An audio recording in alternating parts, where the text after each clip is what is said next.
వెంటనే నియమించాలి PRC commission వెంటనే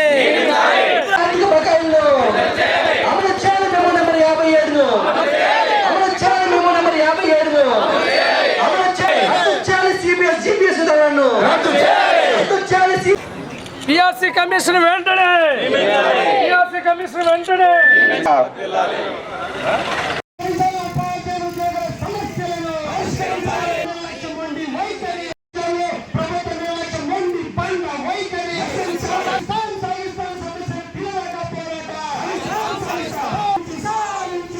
teacher మన యూటీఎఫ్ నాయకుడు ఆ విధంగా ఉద్యోగ సంఘాలలో జేఏసీకి సంబంధించి ఎప్పుడు కూడా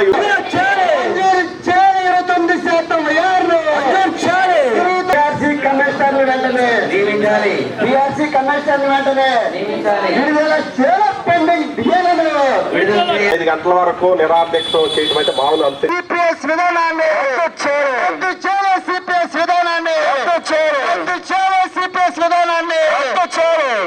అన్ని జిల్లా కేంద్రాల్లో కలెక్టరేట్ కార్యాలయాల వద్ద ఒకరోజు నిరాధ్యక్షలు చేస్తూ ఉన్నాం.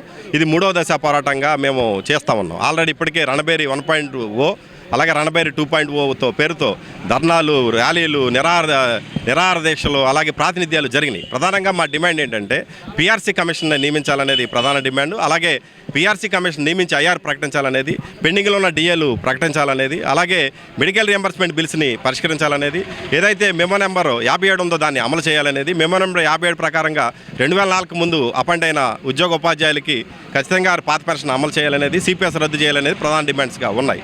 ఈ డిమాండ్స్ మేరకు రాష్ట్ర ప్రభుత్వం ఇప్పుడైనా కూడా స్పందించాలి. గత ప్రభుత్వం చాలా 11వ పిఆర్సీలో చాలా అన్యాయంగా గురి చేసిన ప్రభుత్వం చేసిన పరిస్థితి ఉంది.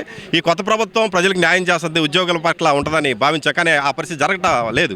20 నెలలు పూర్తి అయింది, ఇంచుమించుగా 2 సంవత్సరాలు కాలం పూర్తి అవుతున్నా కూడా మరి ప్రభుత్వం పట్టించుకోలేని పరిస్థితుల్లో ఈ విధంగా మేము చేస్తూ ఉన్నాం. ఇప్పటికైనా ప్రభుత్వం పరిష్కరించకపోతే రాబోయే రోజుల్లో ఐక్య పోరాటాల ద్వారా పెద్ద ఎత్తున నిరసన వ్యక్తం చేసి పోరాటాల్లో ముందుకు వెళ్తామని తెలియజేస్తాం. మెయిన్ డిమాండ్స్ జేఏసీ తరపున ఇచ్చే డిమాండ్స్ కానీ యూటీఎఫ్ తరపున ఇచ్చే డిమాండ్స్ అన్నీ కూడా మా అందరూ కూడా ఒకటే డిమాండ్. 12వ పిఆర్సీని వెంటనే ప్రకటించాలి. 12వ పిఆర్సీ ఆలస్యమైతే ఖచ్చితంగా ఐఆర్ 30% ఇవ్వాలి. అలాగే పెండింగ్లో ఉన్న డిఏలు ఇవాళ 4వ డిఏకి వచ్చేసాం. ఒకే ఒక్క ఈ ప్రభుత్వం వచ్చిన తర్వాత ఒకే ఒక డిఏ ఇవ్వడం జరిగింది. ఇంకా 4 డిఏలు పెండింగ్ ఉన్నాయి. అలాగే సరెండర్ లీవ్స్ 3వ సరెండర్ లీవ్లు అయిపోయి 4వ సరెండర్ లీవ్లోకి వచ్చేసాం. 4 సరెండర్ లీవ్లు, పోలీసులకు కూడా సరెండర్ లీవ్లు ఇవ్వలేని పరిస్థితి మరి రాష్ట్ర ప్రభుత్వం ఉందంటే మరి ఆలోచన చేయాలి. మేము రాష్ట్ర ప్రభుత్వానికి ప్రతిరోజు ప్రతినిత్యం జేఏసీ చైర్మన్ సాగర్ గారు వెళ్ళి జిఏడిలో కానీ ఫైనాన్స్ సెక్రటరీని అలాగే మరి మొన్న మేము కూడా సాగర్ గారి ఆధ్వర్యంలో లోకేష్ గారిని కూడా కలిసాం. 1-to-1 ఆయనతో అన్ని చర్చించాం. ఆయన ప్రతి అంశాన్ని పరిశీలించి మీకు అందరు ఉపాధ్యాయ సంఘాలకి ఉద్యోగులకి హామీ అవడం జరిగింది. ఖచ్చితంగా మీ యొక్క ఆర్థిక ప్రయోజనాలని దశల వారీగా తీరుస్తాను. దశల వారీగా తీర్చడం కాదు, మాకు దీని మీద ఒక మాస్టర్ ప్లాన్, రోడ్ మ్యాప్ ఇవ్వాలని చెప్పి కూడా మేము డిమాండ్ చేస్తా ఉన్నాం. ఎందుకంటే ఇవాళ రాష్ట్ర వ్యాప్తంగా ఉన్న 10 లక్షల 12 లక్షల మంది ఉద్యోగ వర్గం అంతా కూడా ఈ యొక్క కూటమి ప్రభుత్వం రావడానికి సహకరించింది. కుటుంబాలు అన్నీ కూడా మరి గత ప్రభుత్వంలో మాకు అన్యాయం జరిగింది కాబట్టి ఈ ప్రభుత్వాన్ని తీసుకురావడం జరిగింది. ఈ ప్రభుత్వం వచ్చి సుమారు 2 సంవత్సరాలు అవుతున్నా మమ్మల్ని పట్టించుకునే పరిస్థితి ఉంది కాబట్టి ఖచ్చితంగా రాబోయే రోజుల్లో ఐక్య పోరాటాల ద్వారా మేము సాధించుకుంటాం. పిఆర్సీని ప్రకటించే వరకు కూడా మేము ధర్నా నిరసన కార్యక్రమాలని రాష్ట్ర వ్యాప్తంగా నిర్వహిస్తామని చెప్పి కూడా మీ ద్వారా తెలియజేస్తాం.